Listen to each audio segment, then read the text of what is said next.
What's good, YouTube? Welcome back to another reaction. We got one from a newcomer to dog, Pave Lover.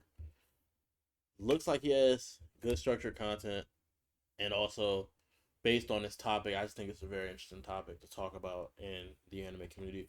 As always, pre-liking won't hurt, and it's often better to just unlike it than dislike it, since those don't get shown. So I recommend you like the video. Discord com links in the description. Which if you're on desktop, you do what I just did, and the description will be right here. If you're on mobile, you literally just click the part that looks just like this, and you got the description. Make sure y'all boys do 3 good deeds. You got 24 hours to do so. As always, make sure y'all boys drink some water, getting some sleep, getting some sunshine.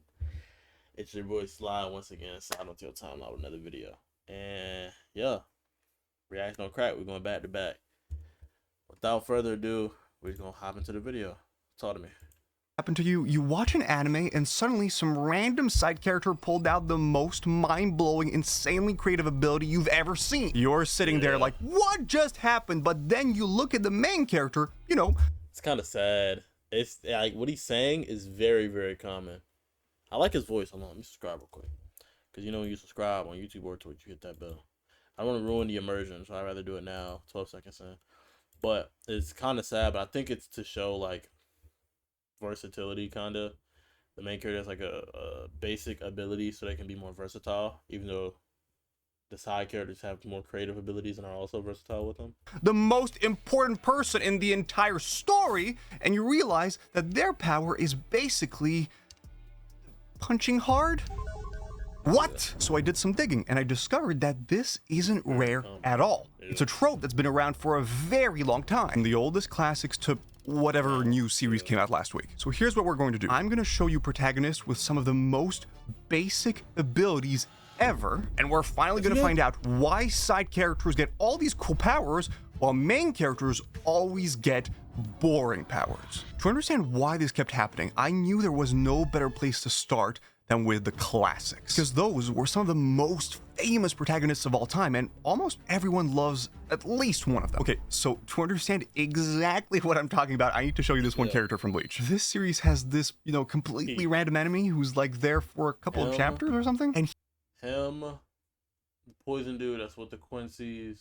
There's a lot of creative abilities in Bleach. That's what I was saying. Like, I was talking about this with my dog Luke the other day, bro. It's so crazy how like I really have with Beast Cat as one of my favorite Zanpakutos, because early game, if you're OP, bro, that's an OP Zanpakuto. If you know ball, right? Because mind you, Ichigo Zanpakuto don't really do nothing, right? So you have my Beast Cage joint, where it's like each hit doubles your gravity or something, and he actually gets good at flash stuff, like the best at flash stuff, where he can guarantee get hits off on you. He gets one hit off. He's faster than you to begin with, so if you're not taking the fight serious and you're stronger than him, he can get at least 2 hits off when he speed blitzes you. So now you're going to, well, you didn't understand I was hiding half of my power. He got 2 hits off you, you're 4 times heavier. Now you will never be able to match him, in theory. So if someone like him got crazy spiritual pressure or crazy like keto, they'd be like top in the verse. But there's also like abilities that can freeze time itself. Zanpakutos are so unbalanced, gang. he genuinely has one of the trippiest abilities in all of anime. This guy creates these dolls that he opens and they reveal these tiny jelly beans that represent the organs of his enemies and he can just break. Oh, and that breaks the real organs, okay? Like, super creative, super weird. And now you've got Ichigo, the main character who basically has, one ability. An energy slash. Okay. But later in the series, he gets Bankai, one of the coolest transformations in all of anime. It looks absolutely beautiful. Those who unlock it get extremely unique and complex abilities. Ichigo transforms, and his slash changes color. I have to finish writing this paper. I'm swamped. I'm messing with the way he, like, his editing style. I messed with authenticity. He's definitely, we've already hit the bell. This is someone we're going to watch often. Trust.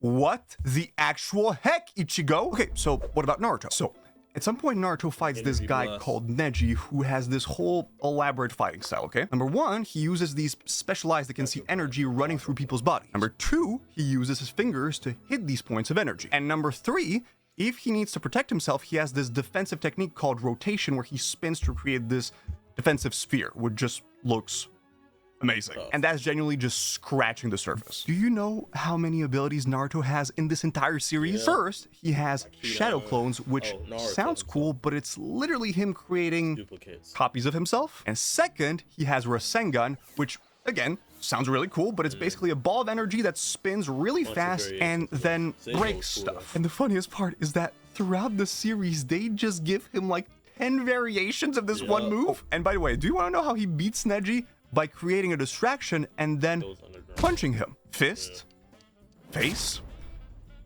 and that's it. Okay, but what about Hunter x Hunter? I mean, this series is widely considered as the series with the best power system ever. Okay, so actually, I just remembered Jing this has a one better meme power about this than one Bo. character in Hunter x Hunter, and I'm just gonna show it to you, okay? The explanation for the ability is, I've got a 10-second preview of the world, an ephemeral 10 seconds. If I keep my eyes closed, I continue to see a vision 10 seconds into the future, while I simultaneously relive the events I saw in the vision 10 seconds ago. So if he just keeps his eyes closed, he can perceive things faster than regular people. Like a parallel universe, followed by a graph that genuinely belongs in a science book. Listen, Okay. Hunter x Hunter is known as the series with the most by a graph that genuinely belongs. Yeah. So close eyes and achieve Zetsu, reactivate, and re-enter this diagram from the right. So this. So the real world, 4 seconds would have gone by, but he can see things a little bit faster when his eyes are closed. So in the real world, time flows normally, and then you're about here. For him, right, when he closes his eyes at time 0, he can now see 10 seconds of the future, and it takes no time to see this. So he experiences real time. So he experiences the 4 seconds like the rest of us, right? Which is kind of like Speed Force, pretty much. He experiences the seconds that we experience. So like it's not like he's seeing things like slower, aging faster, or something like that. Instead, it's like he ages at the same rate, but can see the future for those 10 seconds while his eyes are closed. In a science book. Listen, Hunter x Hunter. Oh, ew. That's kind of weird, though. It's kind of cool, though. Hold on. Parallel universe, followed by I didn't graph. see the last part. Before he dismisses the ability, after the 10 seconds pass, he can relive the events he saw at time 0. So it's like he can't. It's weird, but he can't see what happens here in these seemingly 4 seconds, right? But he does. In these 4 seconds, he sees up to 14 seconds. So it's like by the time he opens his eyes, which is here, he's reliving the events he's seeing at this timeline. So in the real world, the amount of time that passes by the time he opens his eyes is, for some reason, 21 seconds, which is weird considering start at time 0. If it is 10 seconds, you know, it's a weird Graph thing. that genuinely belongs in a science book. Listen, Hunter x Hunter is known as the series with the most complicated power system out there, so Yeah. that's totally fine. I love it. I get it. But now, if you look at the main character Gon, his signature ability is called Jajan Ken, and it is Rock, paper, scissors. literally based on rock, paper, scissors. His rock is him channeling all his aura into his fist to Aura. punch something. Paper is him shooting a ball of energy to punch something from far away. And scissors is a blade of aura to cut things. Like scissors. That's it. Yeah. Only explanation that came to my mind was this. Okay, so remember when you were a kid, like, pretending to use these techniques? These simple powers translated perfectly into the real world because they were so easy to copy. Like, don't tell me that throwing a random Kamehameha or a Rasengan isn't, like, the most hype thing ever. And that's why these simple abilities are instantly recognizable. When a power is dead simple, it sticks to your brain in a way that complex abilities just don't. Except if you were that one kid pretending to be Neji, in which case, Hey. I wish I had your confidence. Okay, so now I had the first piece of the puzzle, but these series started like 30 years ago, so that didn't explain why this was still a trope. Now, like to this day. But to be fair, the anime is like most of them aired 06, 08 era, and then Hunter x Hunter has the 2011 one. Now, I looked into some newer anime and manga to see if they had different reasons, starting with arguably the biggest new gen shonen right now, Boruto. No, I'm kidding. Jujutsu Kaisen. Okay, so in the last couple of years, it's very possible that you've seen this character around. His name is Gojo, and he became one of the most popular characters in decades, I would say. And one of the reasons for his popularity is his limitless technique, which is basically an infinite barrier around him. And the word basically is very important here because this ability is so absurdly complex that people have made entire articles and videos just trying to explain how he works. Like, I kid you not, there's literally a video called Explaining Gojo's Infinity with Calculus. This is the level of complexity at which we're operating, okay? Now, Yuji, our main character, has no technique. Like, you think I'm joking, but this dude is just a really athletic guy who can punch things. Okay, I'm lying. Gojo actually taught him how to put energy into his punches, which makes his punches stronger. My bad. Like, take his battle against a character called Mahito. One of the most intense fights in all of Jujutsu Kaisen. His opponent turns himself into tiny balls. He turns himself into this barbed wire thing. He turns himself into whatever that is. And he does so much more, so much of this absurd stuff. And here, I made a list of all of Yuji's moves in the fight. So it's kick, punch, double punch, kick, punch, big punch, push, kick, double kick, big punch, kick, punch, punch, big punch, stare into his soul, win. And trust me when I say that this fight is an absolute banger. I mean, it is so easily one of the best fights in this entire series, which is weird, right? Because it wouldn't make sense that if a protagonist has boring powers, then their fights would be boring too. But the truth is, when characters have to push their basic abilities to their absolute limit,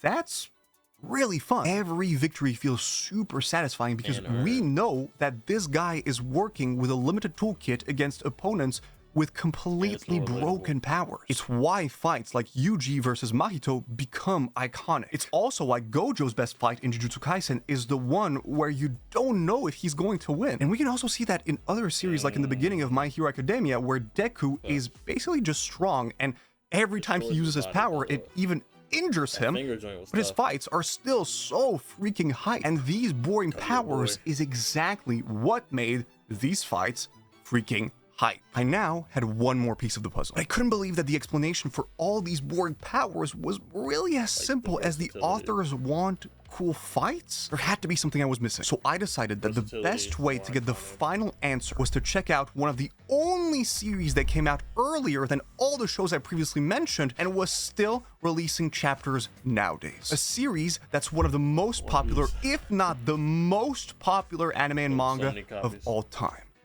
One Piece.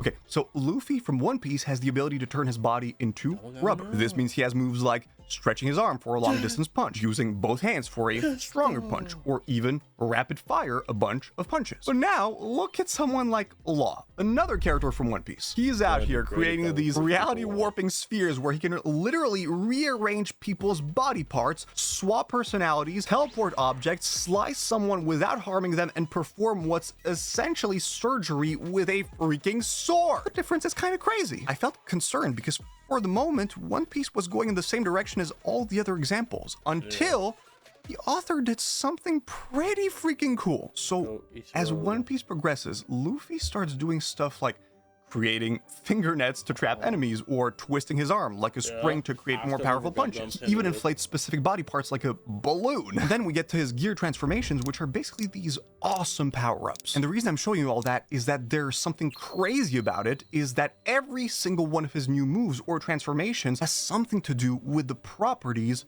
of rubber. I was shocked to find out that even some modern authors used a similar approach. Okay, so Rudo from Gachakuta has the power to give life to discarded objects, which basically means he can turn trash into temporary weapons or tools, for example, which is pretty simple. It's like you have a fork and then bam, it turns into a trident or something like that. So let's play a little game.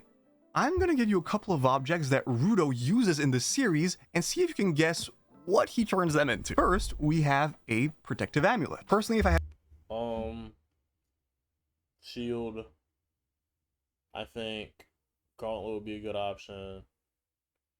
Shout out the Dark761. Just subscribe to the YouTube. Appreciate you, my boy. Not on the Twitch, but I appreciate you, my boy. You feel me? Appreciate all the love, man. People on Twitch, people on YouTube. We try and build a community where we can impact the world in a real way. Mean everything to me. But I'm gonna guess gauntlet, shield, or goggles. Hadn't read the manga, my guess would probably be some kind of shield, but it actually transforms into this massive octopus-like barrier with tentacles that can block attacks, but it only works against enemies who actually want to harm him. Okay, what about this computer keyboard? It turns into this keyboard. It's a keyboard that could rewrite reality to some extent on like the higher ends. Something to do with frequencies or electromagnetism. Rifle that fires homing keys, and when they hit an enemy, they punch holes in the exact shape of the letter on the key. Okay, but what about this completely simple box? It transforms into this enormous floating monster. Mimic. If you don't know where to start in Top Heroes World, the Springland is Unsponsored. I don't even play games like these except Oregon Trail, man. Shout out middle school or elementary school, maybe middle school. Luffy's rubber body and Naruto's trash transformation are perfect because the concept is so easy to understand, but at the same time, applications are limited only by the imagination of the freaking author. This creates such a good foundation if you want a series with a long run. But there's something even more important here. In One Piece, the simple abilities create possibility. By giving protagonists boring powers with clear rules, they open up more creative avenues than complex abilities. In Naruto, the simple abilities reinforce his character arc. He starts as like the worst student, and his signature technique becomes Shadow Clone. The very technique he fails at over and over. Initially completely failed at. The Rasengan carries deeper significance as a technique invented by the father he never knew. These simple, boring abilities carry the story's message. Effort and determination matter more than innate talent. In Hunter x Hunter, the simple abilities work super well in this really complex world. Because the Nen system already requires so many freaking explanations, giving the main character a straightforward ability creates this perfect lens for viewers to understand this very complicated world. In all those cases, those goated authors know that simple protagonist powers let you focus on things that actually matter. But now my question was, are boring powers really the best solution? Like, are we going to have protagonists with punches for the rest of anime history? So I decided to look at the ultimate series for weird and complex abilities, JoJo's Bizarre Adventure.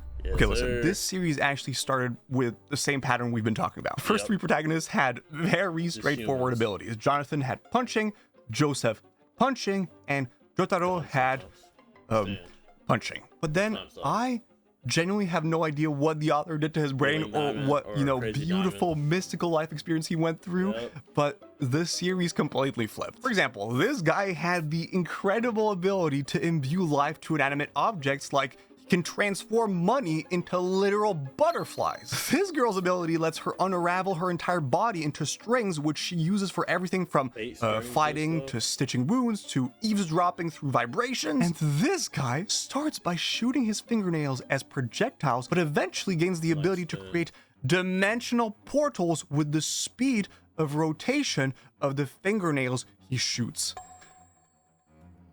What is happening? What makes JoJo so freaking fascinating is that it deliberately moved away from simple protagonist powers and embraced complexity. And the series only got way better after that. It proves that while simple protagonist powers work well, it's not the only viable option. In the right hands, complex powers can actually be super cool. Listen, there are a lot of good reasons for protagonists to have boring powers. But what I can say 100% is that there's no best way to handle protagonist powers. Every method can produce absolute bangers when executed properly. And one thing's for sure is that it will never not be hype to get up and pretend you're throwing your favorite ability.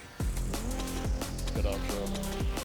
Hey man, shout out Pave Lover, man. Already subscribed, hit the noti bell, man. Make sure y'all boys do the same. Tough video titled "Why Do Protagonists Always Get Basic Powers?" Shout out to the dog Pave Lover, man. This is a banger video. We're definitely gonna be seeing more. This videos are like perfect length for reactions, and they're like creative, and it gives me something to talk about where I can yap, but I can also like keep it short without not talking enough, if that makes sense. So yeah, appreciate y'all boys for watching, man. Proud of y'all. Thank y'all for watching the video and showing some support, showing some love, man. Hope to see y'all boys next time. Peace.